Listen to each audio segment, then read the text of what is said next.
Someone said they're sorry, and I don't know how to process it. You don't. Well, when it's the end of the world, you've got little room to be an asshole. I don't know. I felt fine about it. You're not the asshole of the group. I am. You missed the joke there, dude. That tends to happen more often It's than the not. end of the world as we know it. Yes, I get it now. You'll find. Hello, everyone. We're the Stardust Hunters. And welcome to the Shooting Starcast. I'm Rado. I'm Leo. I'm Legend. Akari and Muzi are out at the moment because today is Muzi's birthday as we're recording it. No. We're not singing to her. Aww. We wish you the best, Muzi. Yes, happy birthday, Muzi. But yeah, we were gushing over the release of Dragon Ball Abridged. Season 3 is finally over and done with. And Season 4 is confirmed. And just not right now. There's so much that I would love to talk about with this episode, but I feel like if I did, I would ruin it for everyone. So go watch it. Definitely watch it. Binge watch the whole damn series if you've never heard of it. Dragon Ball Abridged is the best parody of Dragon Ball to exist, period. In fact, I think it's actually better than the actual series. It's so good that the official cast is pretty much of the mind that this is an official dub. Isn't the current voice actor for Frieza like channeling what Lil Karibo did for Frieza? Rumors have it that he is, but this is neither confirmed nor denied. And I should, there are some little things that did happen with regard to the streaming event that ended up with TFS, and this is just glorious. Like what? So, we didn't put this on the podcast, and... still, just go with it. Okay, Yeah. So on Twitch, the three guys who were hosting the TFS release for episode 3... Kaiser Nico, Little Karibo, and who else? Okay, I forget. It was Lanny Pator, right? Might have been Lanny. Yeah, those three. Lanny. And I think this was for the first of the 3 episodes in the Mega Blockbuster. Okay. They looked around on Twitch. I don't know if this guy was their friend or not, but they saw a Twitch channel that had only 8 views, turned to their Twitch channel, and said, okay, guys, here's what we're going to do. We're going to raid him. Oh. Everyone who's watching here, go to his channel, and we're going to go ahead and we're just going to change his life. You ready, guys? Here we go. And they start chanting from the Bugs Bunny cartoon, kill the Wabbit, kill the Wabbit. And then over to Mr. Rabbit's channel, the 2 guys who are there with Mr. Rabbit himself are going, hit the deck. Hit the deck, here they come. And the guy's like, what are you guys talking about? Nappa says hi. Uh-oh. What? And then 8,000 people jumped in and crashed his phone.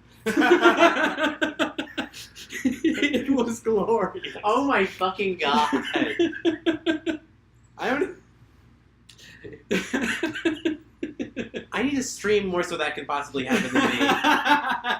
You will never win the lottery unless you buy a ticket. Yeah. Mm-hmm. Seriously, it was an excellent dub. I think a lot of the jokes were catchy. They definitely did a couple of nice callbacks to previous jokes.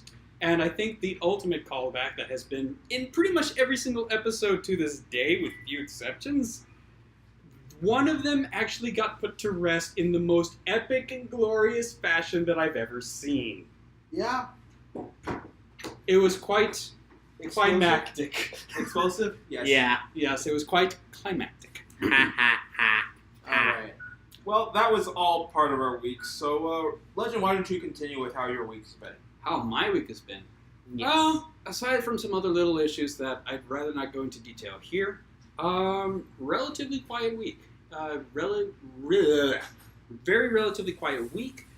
But I did end up watching something that I didn't think that I would like, but I ended up following it just because it was there. What is it? To my surprise, it is actually one of the best well-acted things that I've ever seen in my life. What? Markiplier's Wharf Stash video.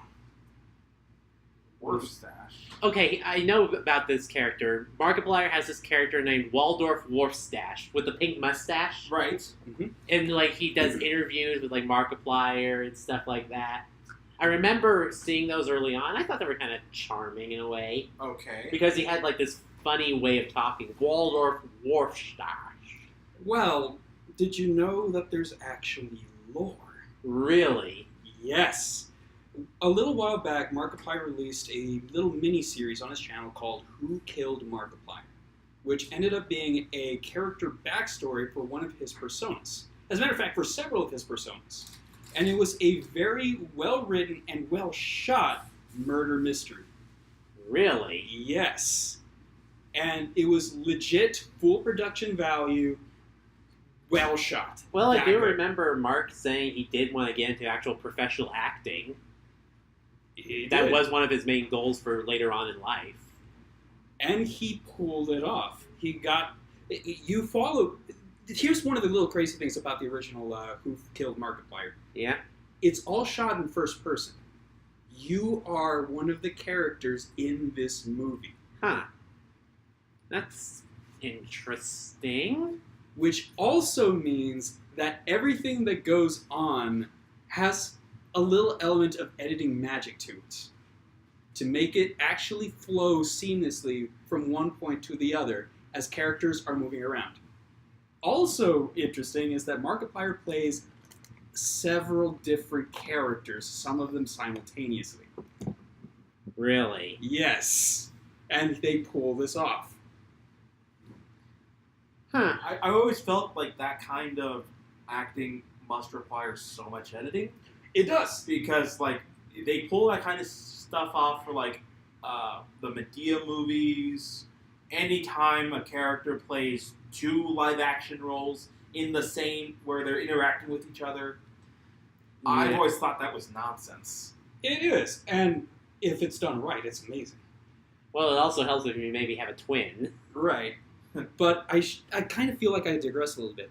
The Who Killed Markiplier thing was not what I was watching. It was the first part of this little lore thing.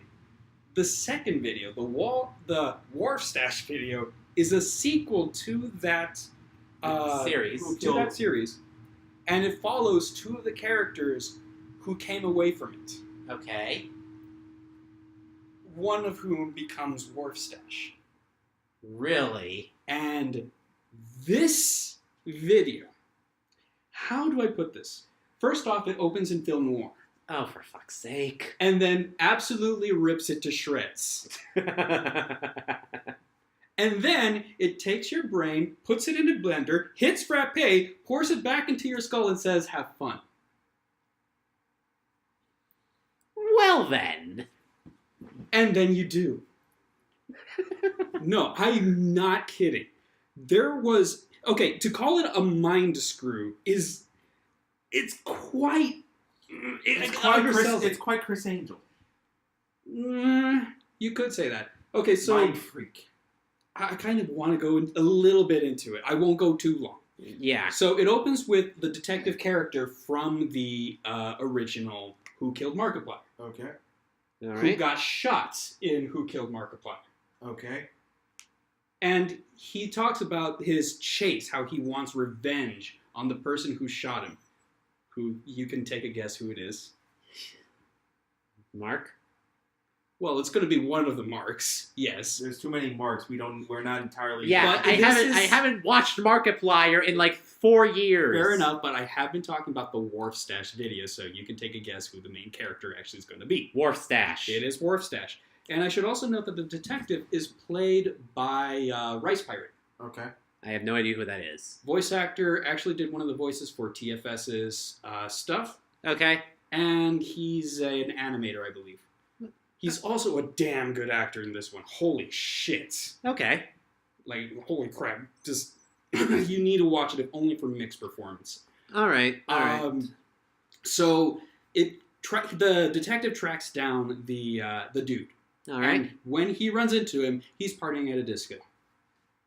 Okay. And all seems okay until, like, the guy starts getting crowded in. He has to pull out the gun to get the people to leave, Yeah. and confronts Wharfstash, who then proceeds to start doing some weird shit. Define weird shit. Because Okay, It's hard for us to visualize something that clearly is... I know. yeah, so you're explaining a lot of stuff, and it's... Okay, Going so over his we're head. at the Discord. Bottom line it. Okay, bottom line it's reality starts to break. Oh, Okay. so it's like that One Ed and Eddie episode. A little bit, only it's mainly related to Wharfstash simply taking the literal interpretation of ignoring the laws of gravity and reality. Yeah, I mean, basically that's what they did. They literally deconstructed cartoon physics in Ed and Eddie in that one episode. You know what I'm talking Yes, about, right? I know, where Ed literally grabs the sun, eats it, and it turns into the moon in the sky. Or pulling a character's outline. Yes, and watching the character melt into a puddle and down the drain. In this case, it's watching Wharfstash teleport from one place to another while Mick, the detective, is still talking to him. By the way, his character name's Abe. Okay. And slowly throughout this entire thing, Abe's mind gets taken for a ride, and you watch this happen. Alright, so...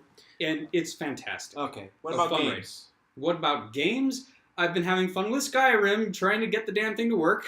Of course. I mean, I that's think this is a running gag with it's you. a run. It's like, half- I'm back to It's Skyrim. half the fun of PC games is modding them and then learning to unmod them. I think you That's- spent more time modding it than playing the game. That's That how, is the thing. That's how it was That's the thing. for Skyrim and for New Vegas. Yeah, and Fucking hell. I'll I'd tell you rather this. play the game, for fuck's sake. I don't care about mods. says You the guy who modded his PS4 Skyrim. Yes, because it was mods provided, and they didn't take forever, and I didn't have issues uninstalling, reinstalling, fucking up the entire Well, game. they have things like that too. They have actual patch fixes, balance fixes, stuff that Bethesda didn't fix because they're Bethesda. And the ones that Legend is talking about relate specifically to either overhauls or different interpretations of how it should be, which it introduces new assets, which is generally the reason why there's so many goddamn conflict. Well, it's not or like just the- literally messing with the mechanics themselves. Well, it's Sorry. new code or new meshes in a 20-year engine. It's the meshes that are usually the problem. Okay, sorry, I gotta say this. Fun fact: the engine that made Bethesda's Fallout 4 and Skyrim is literally based on the Oblivion engine, which is then also based off of the Morrowind engine. I was gonna say no, it's the Morrowind engine just gussied up. No, it's literally based on the Morrowind engine. Yeah, that's what I said. Yeah, the Elder Scrolls 3 engine. Right. They literally took the Morrowind engine, patched it up. They used that to make the Oblivion engine, patched that up, made the Skyrim engine. I don't have a problem with them reusing the engine, long as the They assets actually are fix the bugs. The problem is they've been tweaking the engine so goddamn much from the original that there's bugs that even they don't know exist. Well, I know this because one of my friends, Gade, he was working to be a game designer, and he just told me all this, and I'm just like, you know what? That actually makes a lot of fucking sense. well, it's not that they don't want. It's not that they don't know that they exist. It's they don't know how to fix them and don't have the time or the money to do it. or have the time and energy to actually use a new engine. Which is why every time that there's a Bethesda game, the first thing that comes out, aside from the nude mods, is the overhaul fix, because they have to patch all the things Bethesda did. Now, I do have a little bit of perspective to throw out here, and you can argue against this all you like, but how would you like it if you had to reinvent your computer every time you wanted to make a new story? That's kind of bullshit. Exactly! But you know what? Developers do that. That's why game dev times are so fucking long. Well, no, Gabe. Okay, so Gabe. Because Forgive me for yelling. Square Enix tried to make Final Fantasy 15 in their Luminous engine, and they were trying to do Kingdom Hearts in that engine, and they decided to say, "Fuck that shit, we're scrapping it. Let's do it in Unreal." So they got to relearn how to do all of that, and that means the entire first year of the development of KH3 was worthless. Yeah, not to mention that if your name is Ubisoft, EA, or 2K, you're spending all your money on graphics. Graphics, that and microtransactions. Well, I say graphics because that's what most of the money goes into, which is why the game budgets have been ballooning over the past couple of years. Yeah. Forgive me for yelling, by the way. I'm sorry about that. It's all No good. worries. It's all good. What? Radar, what about your week? What have you been up to? This and that here and there. I've been kind of recovering from a chest cold for some reason lately. At least it wasn't a chest burster. Haha. Well, half the time it felt like I was coughing up like a living organism. Well, you certainly were. Several of them. Flying out in a microbial fashion. Yeah. Other than that, I've gotten a few games. I got Monster Hunter 4 Generations Ultimate for the Switch and been playing that here and there. Still low rank. Fuck Kizu. Yeah, Kizu is basically the giant dildo that fucks you over when you get into Monster Hunter. It's literally... And I wish I was talking about this figuratively. And also will electrocute you. It does. Yeah, we've told this number of times to Leo. That was the last thing I did in Generations Ultimate before Dragon Quest XI popped into my life. By the way, if you want to have an easier time with Kizu, get a gun. Yeah. Anyway, But Dragon Quest Dragon 11. So, from what I'm hearing, it's basically a reboot to the entire franchise. Woo! Soft reboot. Soft reboot. And it's actually pretty good. A lot of the characters I actually like. They have a Sophia type like upgrade system now, so where it's a giant board and you unlock it by spending points. Yes, but you can also go to the church, pay money to wipe a certain section completely clean, and re-spend those points elsewhere. Wonderful. So, main character, he can use great swords or regular swords. Either way, you go out the path and you learn skills. The thief can learn to use swords or daggers or boomerangs. Makes sense. It has thief skills. More traditional thief class. Certain characters can use rods or whips. Mm-hmm. Yeah, traditional fare. And also, another character can use daggers or stabs. The biggest thing is that it's much more... It reminds me of Final Fantasy XII. In that this is where they actually they said, we're going to make it even further blur the lines between overworld and battle. In that we're going to just have them show up, not just on the overworld, but then everyone's going to be in the overworld fighting in a small circle, and that's that. Yeah, because in the background you'll see other enemies walking around, because it's literally the same spot where you were at. It reminds me a lot of... Because Final Fantasy XII had that system when that game came out. It was very MMO-ish. Very MMO-ish, but it's at least fixes it in 12 in that it's not... The interface is not nearly as bad as that game was. Not to mention it has much more charm. Yeah, also it's still basically just turn-based, and all the characters in Dragon Quest are relatable. I think my favorite is... Well, I've kind of... The Bard. No, Sylvando is quite the card. Sylvando is the gay Puerto Rican guy from Legally Blonde, who comes out and says, "My boyfriend is gay and European." He comes from a town called Puerto Valor. Okay. And His father is the knight of all knights that all knights go to become knights. He is Inigo Montoya, whose son became a carnival dancer. Yes. No, not carnival dancer. He literally became a jester. Yeah, but I'm going off of the costume that you showed me. Oh, Carnival! Yeah. Well, yeah, because when you meet up with him, he's literally on a wooden carnival float that people are carrying, wearing the fucking flamenco feathers behind them. And he literally gives your character an outfit called the Marty Garb. And when you're walking back to this area, he has his hand on his hip and waving like this, waving his hand above his head. And he can't run while wearing that outfit. He's constantly doing this. Well, thank you for doing a sight gag for our audio recording. He's cursed to completely be flamboyant while wearing that. Like he's just waving his hand in the air, shaking his hips like he's Shakira walking down the street. Actually, yes! Pretty goddamn much. Oh, and he calls everyone honey and darling. So that just tells you how they're going with that character. By the way, Legend. Yes. We officially have a retcon for one of the dumbest jokes in the Dragon Quest franchise. What is the dumbest joke in the Puff, puff, puff, puff, puff, puff. Okay, and what is the addendum? So, originally, we had no fucking clue what the fuck the Puff Puff was outside of a massage. Actually, there was a reveal in Dragon Quest 8. Yeah, I mean, they did. But here's the thing, is that in Dragon Quest 1 and 3... It was a massage. It was ambiguously a massage. Mm-hmm. And that was the running joke throughout the franchise until this game, where they officially say it is a massage using oversized powder puffs. Well, in Dragon Quest 8, it was just a pair of slimes. Right. Just getting squished into right, your That's why face. it's oversized powder puffs. Right, and since And this can is actually increase your charm stat. However, there is a point to it because there is a side quest relating to getting puff puffs from random women all around the world. And I do mean random. Well, then. I have seen one of them literally show up in a dungeon. Well.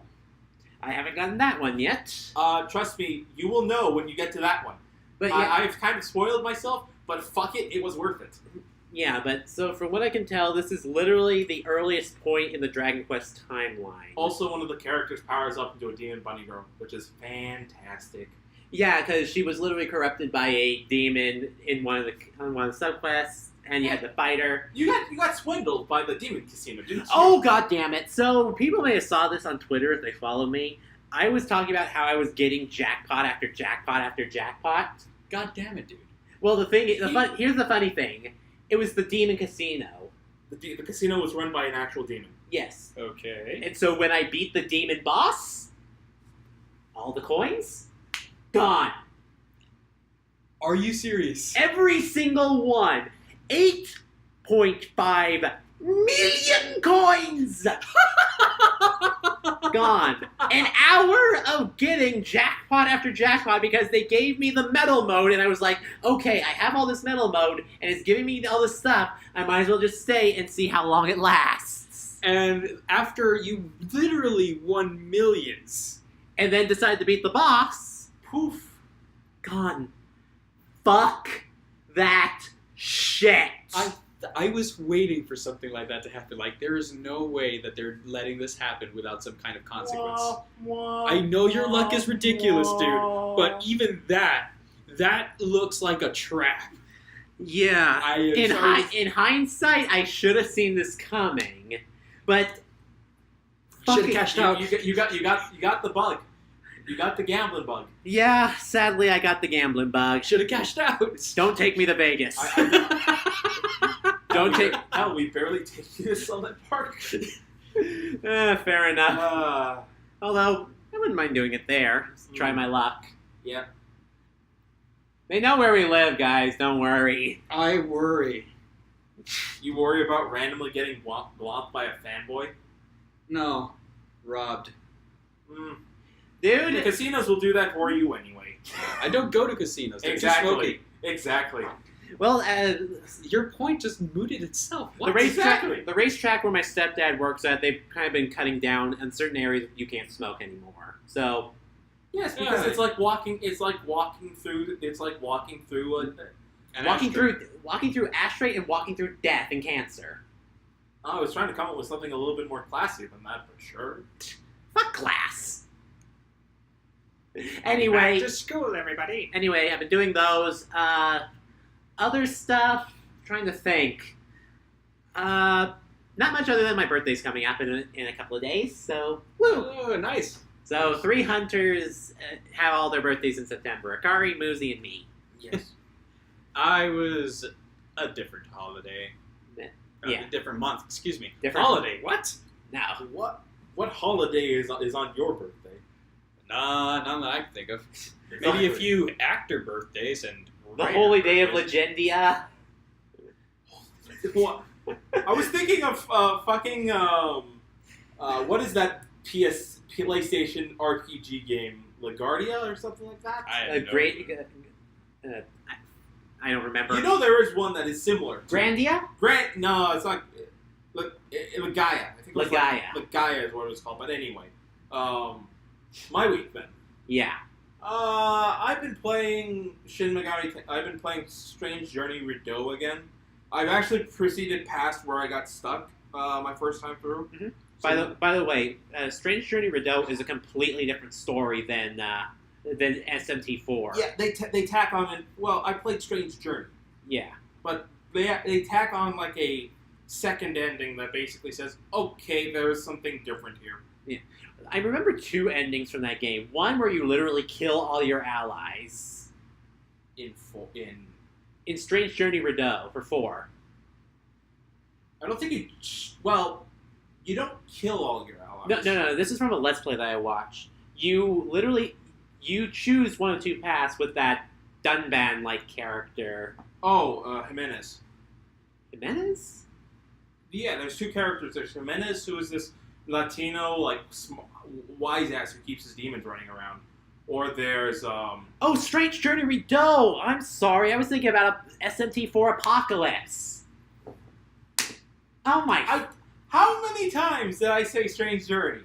Fucking Christ. But anyways. Yes, I saw the law ending for Apocalypse. No, for Strange Journey. Oh, so the one where you're with the Russian scientist. Yeah. Turned angel. Yeah. Okay, good. Okay. The Russian scientist turned angel. Yes. And then Jimenez is guy fused with a demon. Yes. Correct. Anyway, continue. I'm sorry I threw you off. But yeah, so I got to the point where you have like a mini boss rush with all the old bosses who come back and you easily kick their asses now, even though it's supposed to be in their true forms, air quotes. Oh, ha. But no, it's much better. If there's anything I kind of have a complaint about, it's that the X button, which is your menu, is right next to the Y button, which is your quick save. And I cannot tell you how many games have trained me for Y as the menu and X as auxiliary. Damn you, muscle memory! So that's kind of annoying, but otherwise I'm just having a good time playing through the game.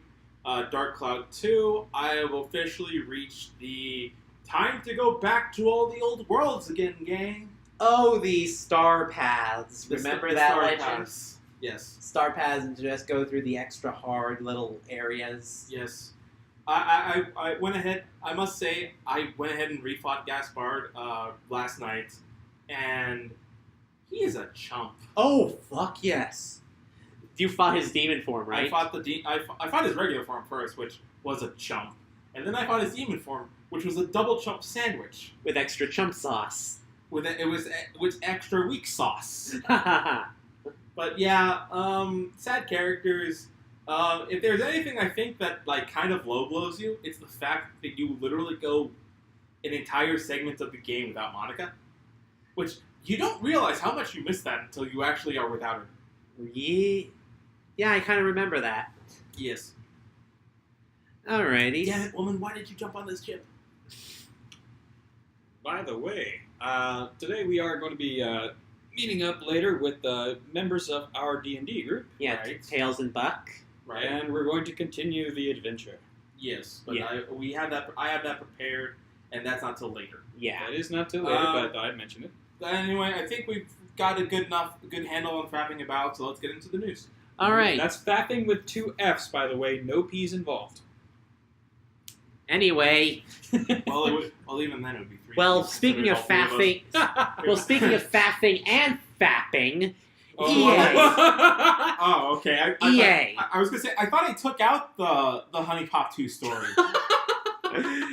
Okay, can I make a quick sidebar since I brought it up? Sure. Yeah. There was controversy. The internet was having a typical shit fit because the Honey Pop devs were attempting to include a trans woman into the next version of the game. Because, of course. Which, you would think, like, the internet is a strange place with a wide variety of fetishes and hobbies. What's one more going to do? Oh, and it blew up. Yeah, and the turfs start getting mad. Yeah, which actually resulted in devs basically giving you a no Russians option to choose whether or not to encounter the character in a sense at all for purposes of completing the game. Seriously. Yep, that was what they determined to be the peaceful result. I recall something that Wintergotten once said that he heard from someone else. Which is? If you can't make it perfect, make it adjustable. That's... I feel like that goes for a lot of things in life, Though I'm not sure how it fits comfortably here. Yeah. I'm saying that the addition of a setting was their way of responding to it. I know. And Wintergatten did not use this in a sexual context. He was building his next marble machine. I understand. I get that. I'm just making the joke. I know. But I figure I'd just throw in the backstory to explain that reference before we go into our actual story. Anyway, speaking of actual dicks, so EA. EA. He is. If you've heard anything, you know that Belgium had basically told EA to stop with the gambling of loot boxes and shit like that, and EA is actually trying to fight against it. So, well, of course. Well, it's not just EA wasn't the only one who was given the "please stop doing bad shit" notice. It was everyone. It was specifically Blizzard, Steam for Counter-Strike, and 2K. So all three of them basically said, "Yeah, okay, we'll edit it for you guys because we don't want to be out of compliance." But no, EA decided to be the biggest dick in the room as usual and say, "No, we're going to fight this shit." Well, they refused to comply, so now Belgium is investigating. Yep, they're now under an actual investigation, and while we're at it, Finland is actually looking into stopping these these gamble boxes. European law is kind of like dominoes. One falls, and then one starts falling right after another until it becomes a cascading avalanche. I mean, you could also say that about state law as well. Not really, because the state. Sorry, don't want to get too lawyerly, but states do their own shit. Yes. Yeah. The federal system is another story. Yeah. No, the federal system is kind of like is much more friendly with one another, generally speaking. Moving on, EA's being a bag of dicks. Well, one of the things that is interesting is not only is EA saying, because one of the things they said was, we disagree with the Belgium board's interpretation of the law. Their interpretation of the law, which is basically say, no, you're wrong, but it is hilarious that a American company is telling a foreign government that its own interpretation of its own laws is incorrect. The brass balls on EA's attorneys. I know it's like a boilerplate thing to sort of say. Yeah. When you are literally have no argument, but it's just hilarious to hear it being said. The cojones. I wouldn't say that it's a measure of bravery. It's just like a measure of sheer audacity and stupidity. It kind of is when you read things like that. Sheer audacity, stupidity, and all around dickery. EA. Also, while it's not necessarily EA, 2K has actually issued a statement asking Belgium fans please fight for us to speak to their local representatives to see about changing this. Yes, please fight for us so you can pay us more. Please fight for us so we can rip you off even more and get you into crippling gambling debt. Crippling gambling addiction. Yeah. But I think the golden part of this is that one of the reasons EA thinks this is fine is because you know that you're going to get 5 items in a loot box. Yeah. That's their argument. That's their argument. But you don't know what those fucking 5 items are. I mean, Zarada, you and I have played Yu-Gi-Oh! For a number of years. Yes. And we can actually go into, if we actually looked at a pack of singles, or a pack of cards, and we looked at the back, they actually posted their common and rarity rates. Yeah. For each pack, and then for overall for the boxes. Right. There's usually like in a normal pack of Yu-Gi-Oh cards, there's like 8 commons and either a rare or a super rare or an ultra rare. Right. That's usually the case. And then in boxes, the ratio is like at least a rare in every pack. I would say maybe a third of the pack has super, and then maybe if you're lucky, 2 or 3 packs have ultra rare or higher. Yeah. In a total box, which I think has 25 packs or 26, 30. I don't remember the 25 to 30. I don't remember the exact amounts because I haven't touched Yu-Gi-Oh. But even Konami is more gambler friendly than EA. Let that sink into your heads. You know you're going to get cards from this. You know you're going to get commons, and you have a chance at some type of rarity. Either regular rare, super, ultra, or ghosts, or whatever the fuck is the ultimate rare that they have now. They actually have But you are guaranteed something nice from it. Yeah. They literally say that on the package. Yes. There is one other little thing that I've heard argued for baseball cards as well as any trading card in general, and that is that you are getting a physical product that you can resell and get your money back. Whatever you put into a casino stays there. Or in this case, a loot box goes to EA. Exactly. Right. You do not get your money back for a loot box. Therefore, it is in line with anything from Las Vegas, Monaco, Morocco, you name it. If it's gambling, it's going to fit this criteria. Right. Yeah. Next story we have on here. Fumito Ueda. AKA the Eco Creator, or Ico? Ico. Smo? Eco. Whatever. Whatever you want to pronounce it. The Ico. guy that made Shadow of the Colossus, the game that every YouTuber and their grandmother plays. Except us. And the last Because we're not fucking generic. we're not fucking no, we're not tryhards. We're not Thank you. Well, We're not. Shadow of the Colossus is not a matter of being a tryhard or not. It's the just fact that enjoying a good game. It's like playing Alliance in World of Warcraft. I don't know what that is. I don't play World of Warcraft. Or how about it's being the generic Nintendo Let's Player on YouTube? Like? Well, I could say Chugga Conroy. So Chugga Conroy is generic now? Ooh. I mean, am I wrong? Are you? No. Saying I'm never wrong is asking to be proven The point wrong. of it is that Team Ico, the guys behind Ico, Last Guardian, and Shadow of the Colossus have a new IP. Ooh. They're working on it as we speak. We don't have any full trailers or anything. We're just getting hearsay. I'm working on something. I promise you it's going to be fantastic. Yeah. So we might get something next EA. Not EA. Next EA? Next Oh, E3. no. Next There E3. you go. Fuck. God, you get the It- taste of bullshit out of my mouth. In terms of the Might I recommend some soap? we've done Boy Meets Girl. Surely it yeah. tastes better. We've done Boy Meets Girl twice Yeah. with Ico and Shadow of the Colossus, although that one had it. It's more like Boy Meets Giant Monstrosities. Well, Boy Meets Giant Monstrosity, and then Boy Befriends Giant Monstrosity. Does that mean that the fourth game, in order to complete this Punnett Square of rivalry and affection, means Boy fights Giant Woman?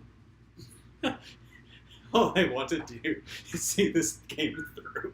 Then again, I mean, we already had the sequences from Shadows of the Damned where you walk over your girlfriend's buttocks. So there's that. Oh boy. Alright. Otherwise, hopefully it's better than The Last Guardian. Yeah, I still haven't beaten that fucking thing. I never played it. It's... Okay. Bless you. The giant monster. Adorable as all hell. I have seen the game. Don't get me wrong, I have seen the game. I'm not really sure what it's all It's about. just the controls are ass. Yeah. And anyway, moving on. Pokemon Go players will soon be able to submit Pokestop suggestions to Niantic. Hey, Niantic, let's make Chicos Tacos a Pokestop, eh? Isn't it already? I mean, it might be. I don't know. I don't play Pokemon Go. I don't know, but if we ever drive around that area, I'll take a look-see. Right. But I think that's good. I think some of the choices are kind of odd. Yeah, Yes. there were some like little statues here or there that I didn't know existed, which was cool to find. But it'll also be nice to see like what other people put, though I am very, very suspicious of what will end up being okay because troll groups exist. Yeah. We just talked about 8,000 players trolling one Twitch streamer. So anything is possible. Watch, we're going to get a freaking latrine that's going to be a Pokemon Go stop, if it isn't one already. Water cistern. Yes. yeah. Yes. There's actually, on the way to one of my aunt's house, there's a face carved into a tree. Yes. That's a Pokestop. Well, It's literally called face carved in a tree. Great. I can't wait to go. I can't wait for the Suicide Forest to get a Pokestop. Oh, low blow, man. Low blow. And yet, I would not be surprised. Oh, you know what? I'm not either. Yes. Ah, Imagine God, we're horrible. Pokestop in Chernobyl. I want to go out there because they've released Deoxys, and it's at that one gym in the middle of the freaking nuclear wasteland. Come to the Auschwitz Pokestop. Oh! Oh Oh, that's terrible. That's absolutely terrible. Or would you prefer Dachau? I wonder if the Holocaust Museum in town once got. I think early on there was. I think there was remember there was a complaint a while back about the Holocaust Museum saying, "Please stop bringing Pokemon Go here." Please remove it. Yes. Yeah. It's just not the place Yes. Yeah. All right. Okay. Though I would appreciate it if they made some of the children's hospitals into Pokemon Go stops. Now that is a productive idea. There you go. Now that is a productive idea. Yes. Forget our stupid suggestion. That is brilliant. Yeah, we were being a bunch of shitheels with those fucking ideas. That's an Yes, actual good that's Let's idea. have some hope for humanity. Yes. Good idea. Good idea. All right, I think All we've right. balanced out our karmic wheel for the day. You know how we can balance it out even further? Oh. Killing Nazis. Woohoo! Let's go ahead and developers for Wolfenstein 3 have absolutely confirmed that they are doing a third game. Yeah. As if the cliffhanger ending from the second one wasn't hint enough. Hint, hint, hint, hint. We're making a 3. Yeah. Right. Well, I mean, Huzzah. even for the first, even from when they did the I can't remember what I think it was like the New Order, was the first title. Yeah. I knew for a fact that they are going to freaking trilogy this.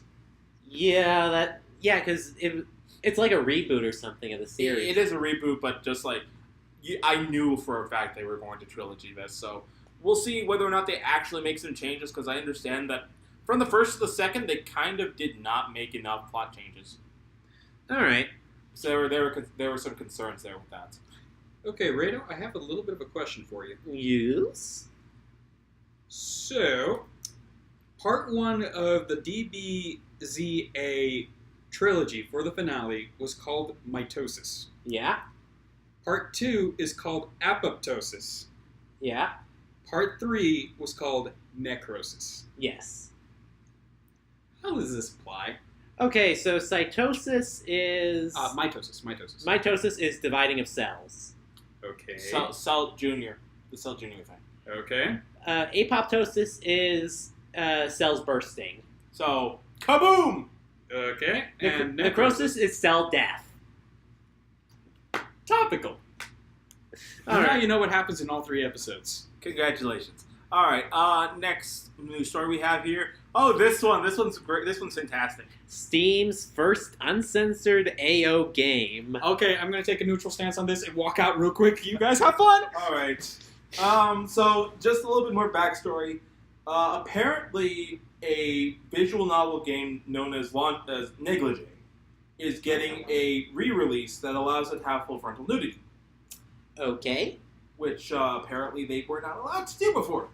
Well, it's because Steam literally has no sanctions in play. And look, I'm not against full frontal nudity. I'm not against porn games or AO games. I'm not. Fuck, I've played a few. Okay.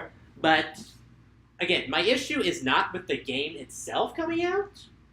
It's the fact it's Steam being so loose with their rules that they'll basically allow... It's not this game that I'm angry at. It's the ones that are going to follow it. Yeah, it's the ones that are going to follow it, and it's all the shit that's already flowing through. That's both asset flips that are basically just mods repackaged as a game that basically are unplayable. It's games that aren't even classified as games. Okay, I mean, I understand your general venting about it, but Yeah. I don't have an issue with this game. Right, but what my question, I guess, then what I would like to direct you is then, what do you think? What do you think about, let's say, I don't know if, what is it? Dream Daddy? Is that the one that blew up a while back? Yeah, that's Well, true. what did Dream Daddy decided? You know what? We're going to do a patch for whatever day it is, and it's going to do for frontal nudity. I don't care. Okay. If someone likes it, that's their bag. I think it's more of just if they ask for it, they're not going to disallow. But if people are going to have a problem, then Steam will step in. I don't even think Steam would step in. I mean, they have before with Only through massive harassing of the people in charge to do it. Well, I mean that's generally how they want to. Ga- They would rather not get involved and let the market sort itself out. The almighty Gabbins is pretty hands free. I think he has his hands full actually with all the money that he's getting. Yeah, hands full of money and not making Half-Life 3. I thought we already established Half-Life 3 is donezo. I know. Like they canned that project. That is done. That is gone. That ship has sailed. Valve ain't and been sunk. Yeah, Valve ain't making games anymore. Right. You ain't getting another. You ain't getting another Portal. You ain't getting another Left 4 Dead. Can I get some more chicken though? You want some fried chicken? I would like to throw in. Can I get maybe more a small amount to my 2 cents? Can I get 5 pieces of Marcel's Holy Fried Chicken, please? Oh, that was a joke. We're going to hell for that. I'm going to hell for that because I made the joke. But All right, if I can throw in my own 2 cents. Go ahead, Legend. I do see where Rado is coming from in terms of the shoddiness of these dirty mods. Well, I have seen a few. Some of them crashed my machine. Well, not dirty mods. I'm talking about actual, not the mods themselves, but I'm talking about people literally taking assets that they can buy from a storefront, repackaging them, and selling them as a game. Right, but this really isn't what that's covering. And this isn't a new thing that you're talking about. Right. It's something that Steam and the Jimquisition, as well as several other like little smaller groups, individual or massive, have been trying to fight. And I agree with you in that it is a problem when people start asset flipping and just making all this crazy shit. Yeah, because I can't look into the Steam store without seeing a whole bunch of junk. I do also want to say that there is a lot of freedom in the crazy stuff that I have found in some of the dirty mods. One of my absolute favorites was a romance mod that actually made a lot of these dull, pasty, cardboard cutout characters into actual people. You know, I just realized why they did this. Why? It has nothing to do with adult games. What is it? It's because Cyberpunk 2077 is going to feature full frontal nudity. And if they're going to feature a game on their Steam page with full frontal nudity, and everyone else is not allowed to have full frontal nudity, they're going to get pissed. This is about equalizing the tables, not about, oh, we're going to go ahead and be lazy and let FFN slide. No, they want to basically not get every developer pissed that a AAA release is going to have full frontal and no one else is allowed to. Huh, I didn't see it from that angle before, but you got a point there. I just thought about that, like, wait, this seems like really weird timing, and like, but now that I remember covering Cyberpunk 2077 last week, that makes a lot more sense. Yeah, it does, so... There you go. All right. Mystery solved. Mystery solved, gang. Let's go get a Scooby snack. I'm just getting the water. Okay, well, let's go ahead and continue with this really weird story that just seems... Okay, Henry- how weird are we talking? Henry Cavill gives us a cryptic message, because there's been rumors about him getting shit-canned as the current Superman, if I recall right. Yeah, so... apparently he's not. It's hard to say So in terms of what is actually going on with this. We're just going to give it a quick run through here. yeah. Man of Steel star Henry Cavill revealed the actor was not going to appear in Superman in the Shazam film due to filming conflicts. But even bigger, it's also revealed that Cavill was hanging up his cape for good, which sent DC fans into despair. They got even more confusing as it went along, and Cavill put the cherry on top of the cryptic social media post. By the way, we're reading this from the website, from the from the movie web article. Yeah. And the only thing that he actually says, aside from there's a video going around of Cavill of himself on social media wearing merchandise and holding a Man of Steel action figure, rising it slowly into the air with the caption, "Today was exciting." End quote. Yeah, so he said, after the news broke, it said that he is staying, but the studio statement didn't really say anything about it. Right. So, I mean, it's kind of difficult to say, and there were rumors flowing about that Michael B. Jordan, a.k.a. Killmonger, was considered for future Superman roles. What? Yep. Killmonger is Superman. Black Superman. I'm not against that, because that's actually been done in the comics. Well, they had Obama as Superman at one point. That doesn't sound politically charged at all. Oh god, when Obama became president, there was a whole bunch of comics that had Obama as a cameo. Yep. I mean... It was literal... They even had ones planned for McCain as well, if he had won. Yeah, wasn't there one where, like, what was his running mate back in 08? Alaska governor. Oh, Palin. I remember, I think there was, like, one where it was, like, Sarah Palin was, like, a Red Sonja spinoff. Oh, dear God almighty. Shoot me. I kind of gotta admit, that's kind of funny. Yeah. And fitting. But, So yeah, we'll just have to wait and see how that plays out. Next up, Jump Force announces another character, possibly. And I remember that you picked up on this a little late, so why don't you jump in on this one? They are introducing Atem, aka Yami Yugi. So, and my exact reaction is, wait, what the fuck? So, granted, this could be a light Yagami situation in which they show up, but they're not actually playable. We don't know yet. They could just be characters that have been brought in. They could be. And again, plot we characters. have had the great distinct pleasure of watching Phoenix Wright in Marvel vs. Capcom do crazy battle shit. Sure. And he has an insta-kill, which is absolutely glorious. Right. Although, given how All of Yugi uses a dual disc, which projects monsters as holograms, unless you're playing a shadow game, in which case the monsters are real. alternatively, we're talking about Atem, which means that we're referring to the Egyptian version, which means he is actually summoning dual spirits who can actually wreck your shit. Yeah, that was the thing. So I could imagine anything from a Celtic Guardian Sword Swing, a Winged Dragon Fire Blast, Summon Skull Lightning, and then Dark Magician Magic Attack, of course, as a final move. Or Exodia. I think it would be Exodia more likely than Winged Dragon, than Slifer the Sky Dragon. Really? Because I just keep imagining Yugi just shouting, Slifer the Sky Dragon! And that fucking retitling is the dumbest thing to ever happen to Yu-Gi-Oh! In a nutshell. By the way, Slifer the Sky Dragon was originally Osiris. Osiris, but apparently to sell the idea to 4 kids, they renamed Osiris to Slifer after apparently one of the executives. Corporate pandering at its finest. I was just thinking Slifer no slifing.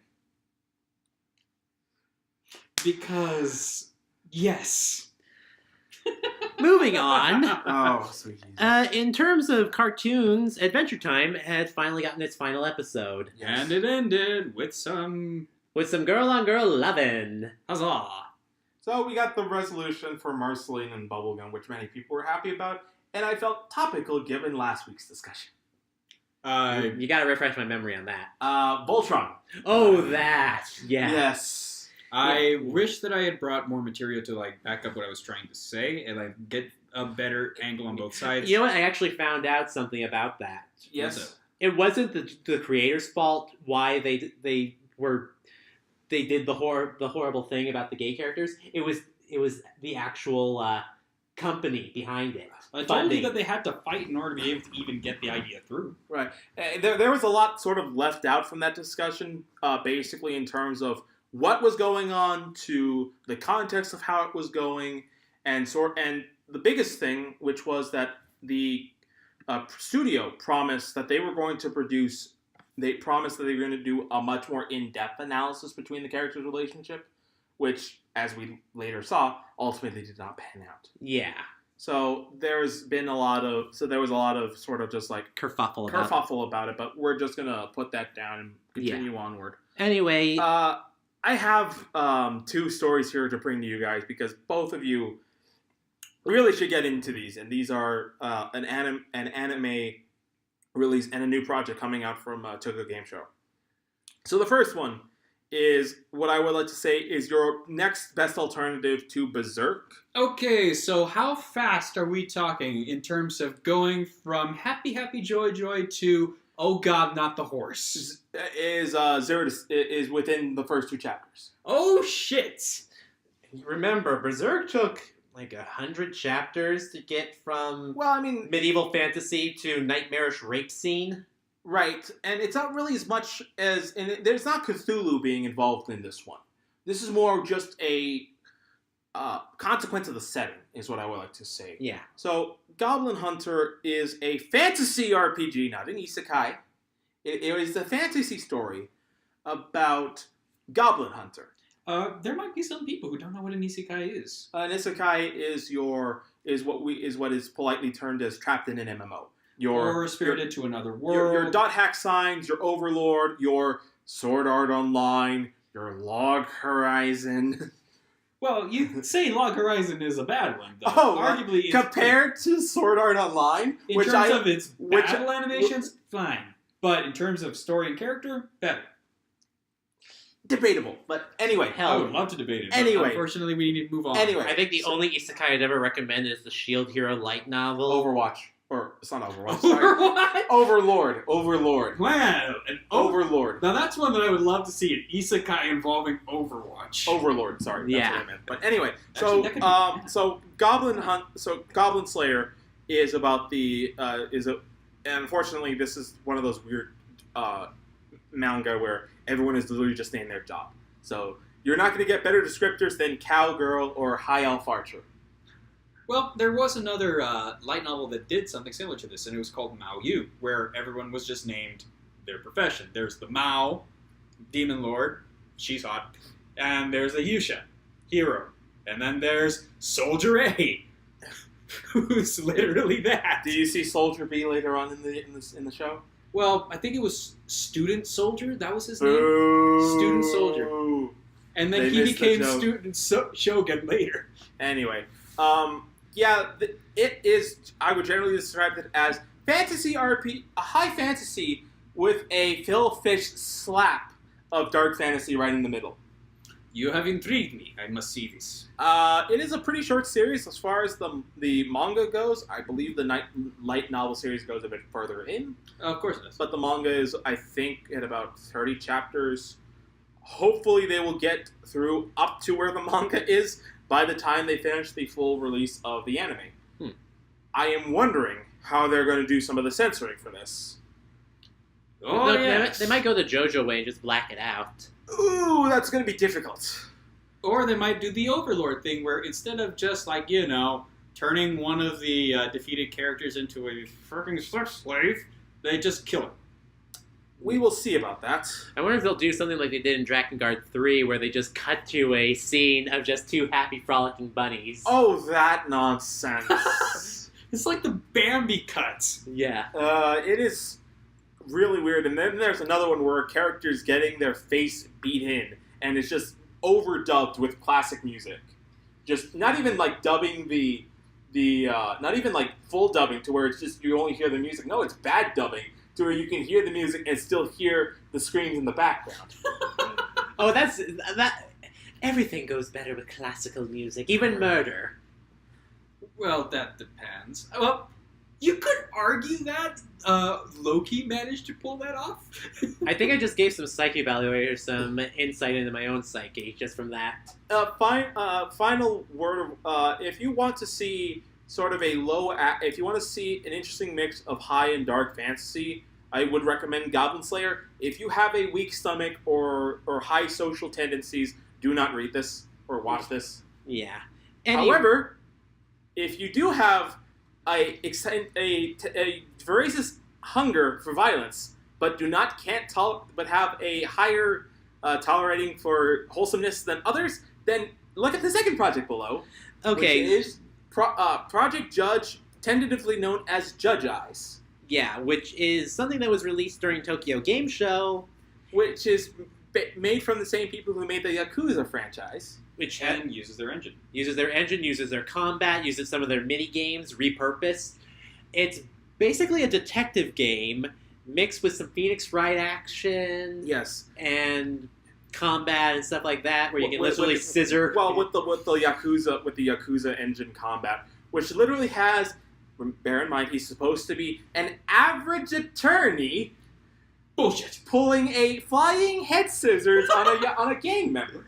Literally spinning around their head and then flipping them to the ground. I know kung fu. I know pro wrestling. Whoa. But it's supposed to be imagine Yakuza, but with Batman Arkham Asylum detective events. Ooh, lordy.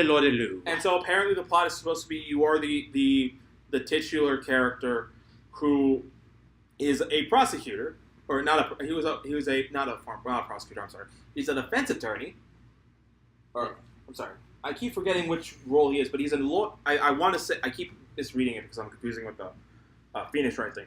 He is a prosecutor who left the business and became an investigator. Okay. And apparently, someone got killed who should not have been killed, And shenanigans happened. And he's looking into it and doing all sorts of these jobs and stuff to figure it out. Yes. All right. And one of the more interesting things that I heard is that people are wondering whether also, like Phoenix Wright, it's going to have commentary about the Japanese criminal justice system. Well, Which, for those who do not know, have a above 95% conviction rate. That is not like, oh, you pled guilty and you did stuff. No, that is conviction. Conviction is That is, you went to court, you lost, you're now in jail. Yep. Yeah. And it's often said that the prosecutors are crooked, and the fact that there's like a 3-day system for trials. Like, you have to do a trial within 3 days, otherwise, fuck you. Verdict. It is a very expedited process. Yeah. But, Much like a lot of Japanese culture. But, yeah, so it's a fun-looking game. It's probably not going to come out till after 2019. Yep. But otherwise, it looks fun. And now, 1 hour into this podcast, The Nintendo Direct. we get to the meat of this podcast. The reason why we're here. Well, there was a lot of gravy swimming on the side. Yeah. Okay, let's see what we got here right off the bat. Not like 30 seconds in, and we immediately went, oh shit! Well, Luigi is fine. Yeah. For now. And he's bringing the payback back to the ghost that did the most to him. Yep, because he is going into another mansion. We have Luigi Mansion 3 for 2019. Yep, and from what I saw from the image for it, he's going into a hotel, a hotel or mansion that kind of reminds me of like Tartarus from Persona 3. Tartarus from Persona 3. Which is that giant fucking tower. Or the hotel from The Shining. Yeah. I wonder if we're going to finally see another flying manta this time. Yeah. I hope it's not mission-based, because I did not like that in Dark Moon. Because you kept constantly getting pulled out of the mansion. Yeah, that would be a concern. Yeah, I could see how that could get annoying. We have a couple of ports for the 3DS. Yep, we got Kirby's Extra Epic Yarn, which is a Wii game now on the 3DS, which is nice and promises some new extra features. Yeah, like an actual mode where I think you can actually die. Interesting. Because you couldn't die in the original Epic Yarn. Mm-hmm.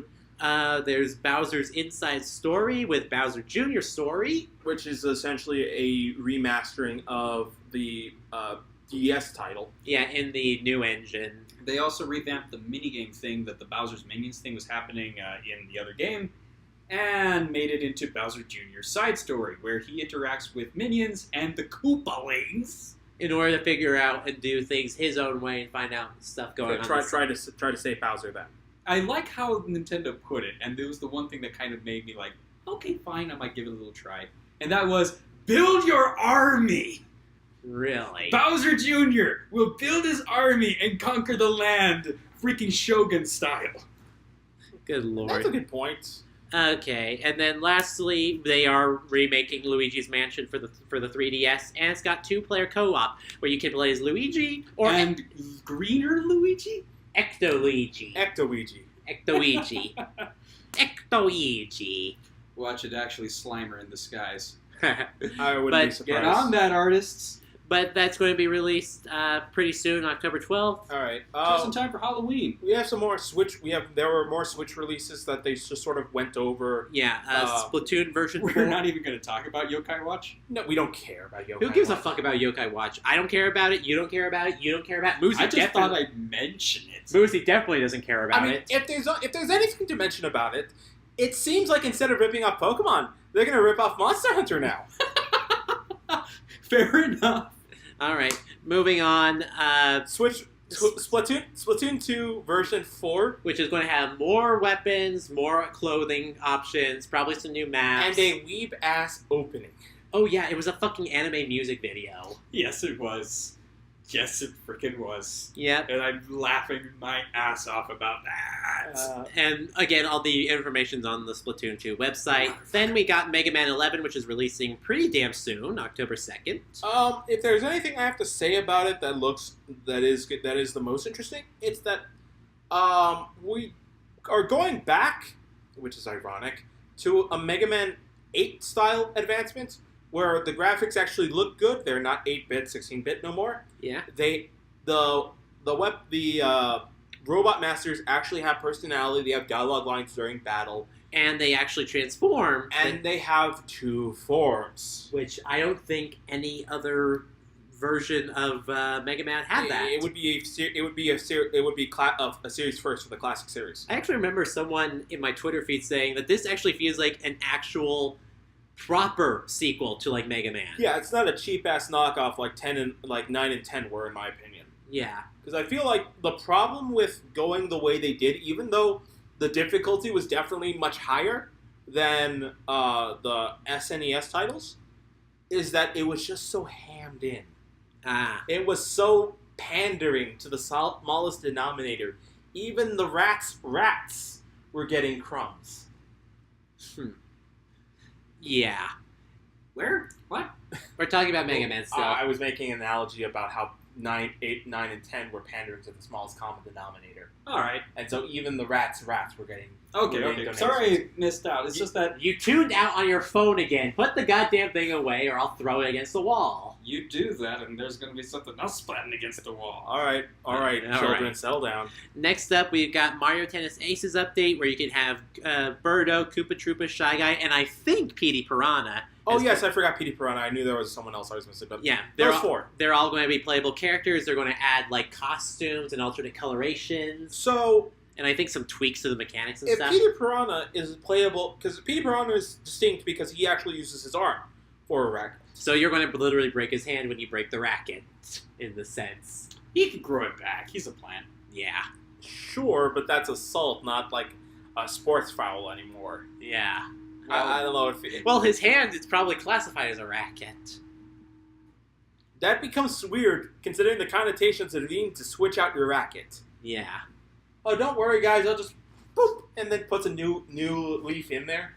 No, it's more like a Piccolo arm thing. Get the freaking new arm. Yeah. All right. Anyway, next up from Capcom, we are getting something called the Beat Up Bundle, which includes 7 classic SNES and like Genesis style beat 'em up games. Which is nice, but Mhm. I think that my only issue with it is that it's like, where was this like a couple of months ago, fellas? Like, it seems like we don't really need this right now. Yeah. That's my only complaint. And Following that, we have new Super Mario Bros. U and Luigi U for the Switch. which will be a complete bundle. And they're adding like They added what is the rabbit dude? Nabbit Nabbit and and Toadette. Who, if you take a mushroom, no, if they get the Super Crown, becomes Peachette. So they made Peach into a playable character by having someone else turn into her. No. No. This is digging into the Mario lore. This confirms Princess Peach was once a toad. This confirms that the upper half of Peach is a fruiting body. This confirms that toads, if they mature or become the queen toad, become that. The toad biology is slowly unraveling around my head. And that's kind of fucked up. Because I remember seeing a diagram where it showed like Peachette and like underneath the dress is like a toad head. Oh, please. And like the upper body of Peach itself is like a fruiting body. Oh, come on. Enjoy that mental fuck. And we have Katamari Damacy Reroll, speaking of mindfucks. La la la la la la la la Katamari Damacy. It'd be nice to play this with the HD Rumble. Think about that for a moment. Yeah. Holy crap. I'm Does that mean we have motion controls for this game? You can play it with gyro. Huh. Yeah. So it's Did it ever get released on the Wii? Did it even get like a... There was never a Katamari game on a Nintendo console. Okay, because I was about to say, like, there were some opportunities missed by not partnering with Nintendo. Katamari Damacy and We Love Katamari were both PS2 titles. Ah, okay. Katamari Forever was I think a PS3 title. Yes. And then there was another one on the PlayStation as I well. think it was like I think there was a portable one somewhere. Yeah, that was called Touch My Katamari. And then it involved a King of All Cosmos in glorious 3D rendering. Wonderful. dancing, and a heart appears on his package. I gotta show you that fucking opening. No, you don't. Yes, I do. Because it's actually one of my favorite songs for the openings. You can show us the song then.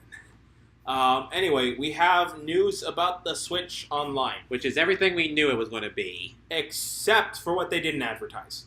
Yeah. So, just to quickly run over what they did advertise. Online play, they have an online library of NES titles. Which I believe if you have the system, if you have the subscription, you can just play whatever. Right. You can save, you can do cloud saving, there's a smartphone app. Keep up your subscription. Well, that was the thing, is that there is no grace period if you decide to let go of your subscription. So I think Sony gives you at least a month in between not paying your subscription and deleting your cloud saves. I think Microsoft has 6 months. I might be getting those reversed. But for Nintendo, instant deletion if your subscription lapses. Shit. So, however, it is only $20 a year.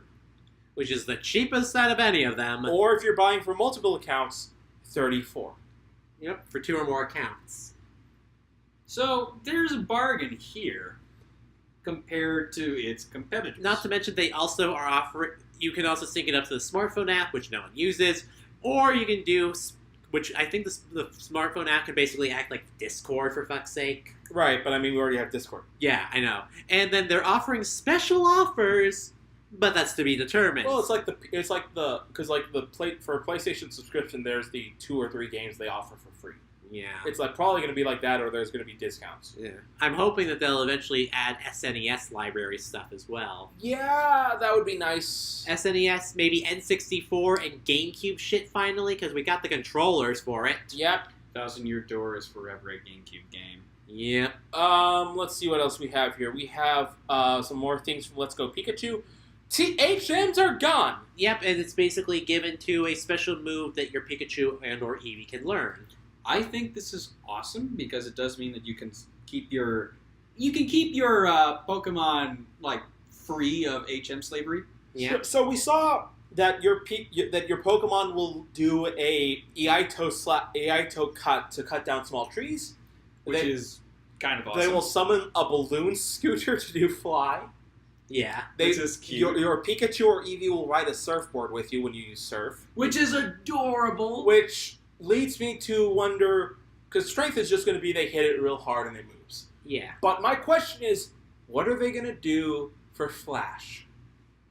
Well, Pikachu, that's obvious. Yeah. Right, but Eevee also has to do the same thing. Maybe just summon up like a... Bring up a camera! I think they're gonna have a headlight. That would also be cute. I think they're gonna have one of those headlamps. And if you have the game in undocked mode, like in handheld mode, if you rub on the touch screen on the Pikachu or Eevee in a certain way, you can change their hairstyles. You can give them the better do. Give them better hairstyles. Tap the itty bitty paws and the feet and the finger beads. Yeah. Play with the finger beans. The Peats. The Peats. Let's we see. have a Game Freak RPG called Town. But that's just as a filler name at the moment. It is a really filler name. Because it's fucking generic as all hell. Basically, the entire plot of the game is, you're in a town, monsters appear, you ain't leaving this town, you gotta figure out what's going on. I'm reminded heavily of Dokapon Kingdom. Yeah, I kind of... either that or Fantasy Life. Yeah, Fantasy Life too. So I'm wondering whether there's going to be any callbacks or something. Yeah. I'm kind of curious to see. They showed off new trailers for Daemon Ex Machina, the new it's basically Armored Core. Armored Core-like game. I think it's made by the people who do Armored Core. Yes, it also has you customizing your avatar to be like Adam Jensen from Deus Ex. You basically upgrade him. Which is weird.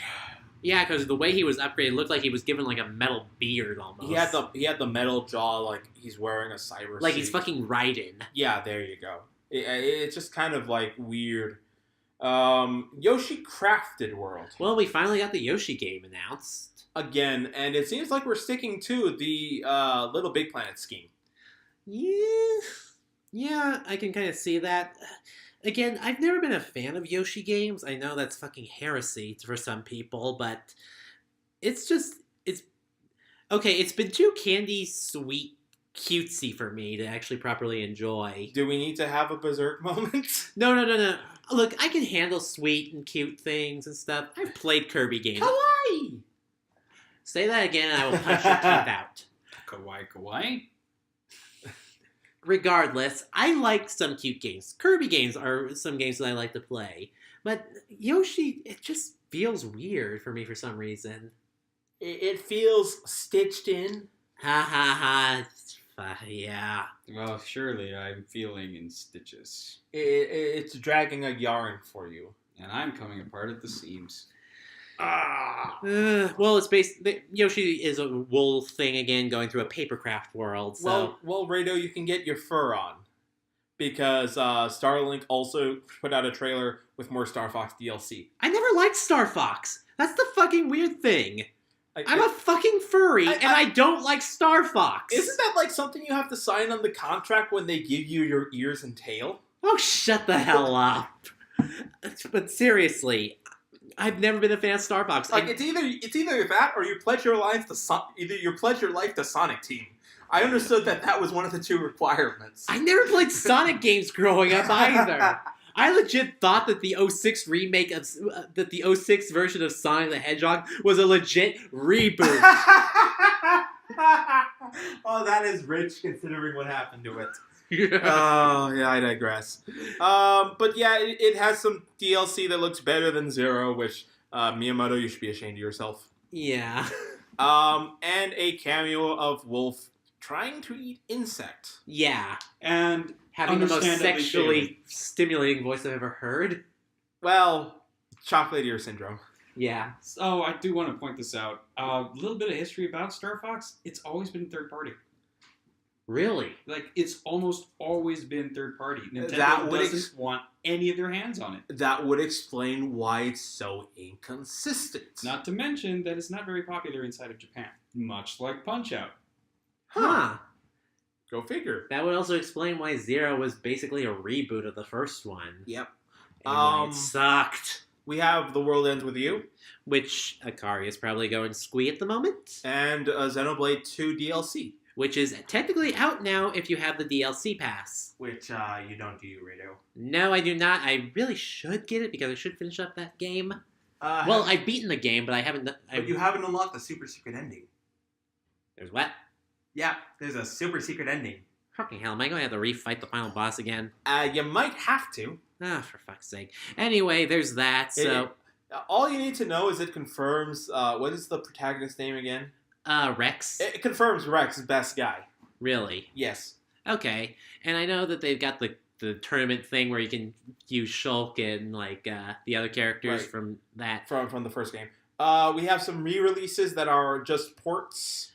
Let's see, we've got Warframe, and then we've got Just Dance 2019, Team Sonic Racing, which I think is the new one coming out. It is a new one, yes. And then Lego DC Supervillains is also coming out. They just kind of flashed through these really quickly. Right. Crystal Chronicles Remastered. I have this game. I still have this game. For some fucking reason, all my other GameCube games are gone, but I still have this fucking game. Even thieves know that this is a terrible game. Yep.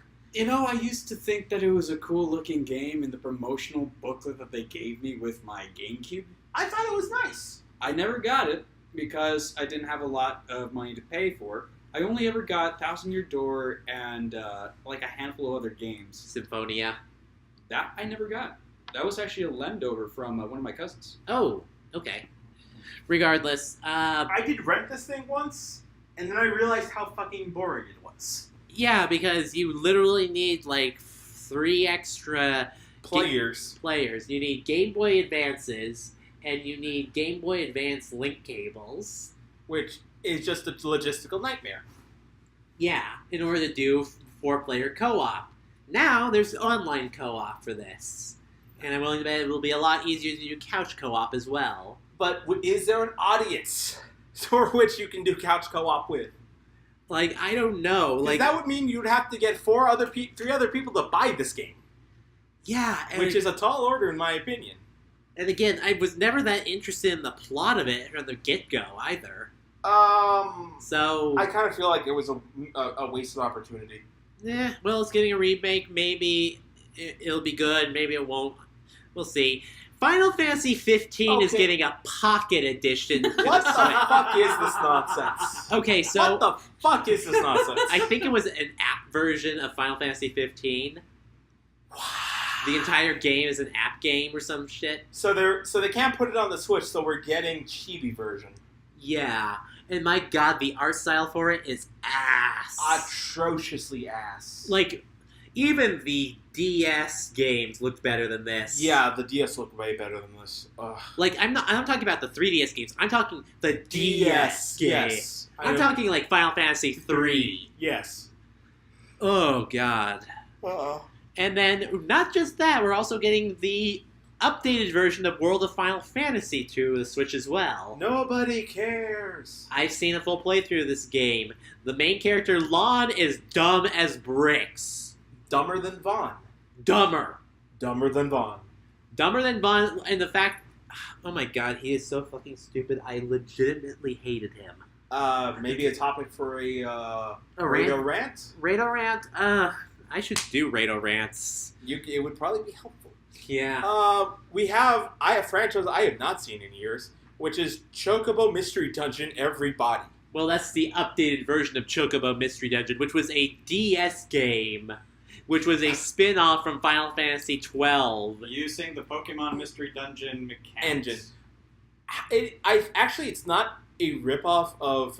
Well, it is a ripoff. No, it's But an extension of the Final Fantasy XII world. Well, not entirely, because there was a Chocobo Racing that was its own miniverse that was out during the time of Final Fantasy IX, which was a PlayStation game that I actually played back in the day. Huh. So Chocobo, much like every mascot who's popular, has his own spin-off series, All right. which includes a kart racer of all things. All right. We're also getting ports of Final Fantasy 7, 9, 10, 10-2, and 12. Yep. No 8. Yeah, we're getting the remastered version of 12, 10, and 10.2. We're getting the, I'm guessing... Old versions of 7. Old version of 7, and the, I guess, remaster of 9. That I they- don't think 9 was ever remastered. I think they just ported it. Well, the port of it, whatever. Yeah. Finally, we can talk about Smash. Yeah. So It there were, happened. there were 3 bits of Smash news, the first of which Was It's is it- basically a non-news because it's going to have a Smash version. The console is going to have a Smash version, There is going to be a collector's edition thing set up here. which features the 8 original Smash characters on the Switch dock. and a Smash Ball version of the the twin. Which honestly, just like, why do you bother? I mean, just I've seen the Pro Controller version of it. It looks nice. The Pro Controller is fine. Yeah. Because if it's docked in the Switch, it makes no sense. When it's in the controller case, it's fine. Yeah. I think that's just a misplay in terms of the way they did it. I would have preferred like 2 smaller Smash logos Yeah. personally. Then we got an extended trailer in which we reveal our newest Smash character, Isabelle, from Animal Crossing. And this is the first trailer that I've seen from Smash where someone isn't getting Traumatically murdered. traumatically murdered or just traumatized. Because It's Isabelle. No one's going to get murdered in Animal Crossing. Fun fact, she did not get hit once in her trailer. No, Except because by a final smash from Villager. No, that was her final Smash. Was it? Because Yes. it looked like she was the one stuck in the bus. No, that's not that. Villager's final Smash is building a house. The bus is just like a Was it? like a hazard. The bus is the Villager's final Smash is Tom Nook building him a house, Ah, that's right. and her final Smash is Tom Nook building her the town hall. Okay. So she's sort of like an Echo character. She's sort of not. yeah, that's kind of the interesting thing that I figured is I would have easily thought as that Isabelle would have been an Echo fighter, But she's not. but she's having her own slots. Yeah, she has her own moves like the fishing rod, and instead of it growing a tree for the villagers, she just plants a gyroid in the ground. She can activate A gyroid rocket. a gyroid rocket, and she can activate it whenever. That rocket reaches astronomical heights. The other thing I noticed is I think her balloon upbeat, Is a swing. it's not just a swing. I think it's also not going to be. It's going to be a constant motion. It's not going to be controllable. Yeah, Like the villagers upbeat. which was basically the balloon ride. Right. Which of course, unfortunately, leads to because Isabel is canonically number 68. We're now wondering who's going to be the sex number. Correct. Yep, who's going to be Lucky 69? Nice. As if we needed more jokes about her, but aside from that, Well, no, she's 68. Who's Yeah. going to be 69? yeah, that's what I mean. Like, so whoever's going to be in that slot, it's There's good. going to be all kinds of art and hilarious. Well, there's already going to be art because it's the internet, but it's just going to be harder. Yeah. yes, it will. It's going to be a guy. It has to be a guy for 69. Maybe. We'll find out. Regardless, But the last announcement is a last-minute announcement from Tom Nook himself. that crushed the hearts of all addicts everywhere. As I was listening to him, listening to Tom Nook talking, I was like, "Don't you play with my heart, Nook? Don't you play with my heart?" And then the ball hit. Hit the floor. And say hello to my new addiction once it comes out. Animal Crossing Switch Animal Crossing Switch confirmed for 2019. Yep. That's going to be my new addiction. It's going to be my new fucking addiction. And you can take it out in public now. Well, I did with the 3DS version. Yeah, well, now you're going to do it again. Yeah. And then I can have it on the big screen, too. Yes. So it is both a console release and a handheld release. That is going to be great. Yeah, and I tweeted about, like, a reaction between me and one of my friends. It was just us going... Ah! Yeah. Was the screaming woodchuck anywhere in that conversation? Screaming woodchuck. Yes, the screaming woodchuck. No, it wasn't in there. It was... You missed. Legend, if you would. I would, but I don't want to blow out the mic. All right, fair enough. Nothing is coming out on the channel. Not for this week. We are taking a small hiatus as we continue stacking up Dark Souls videos. Yeah, we have about 9 episodes, and I need to start editing them pretty soon. Eventually, we'll have a side project. We will release a side project that me and Rado have been working on. It's just so happened we haven't actually been able to get together in a while. Yeah. So we need to finish that up, and we might move on to an actual game side project after that. Yeah. We're still working out the logistics.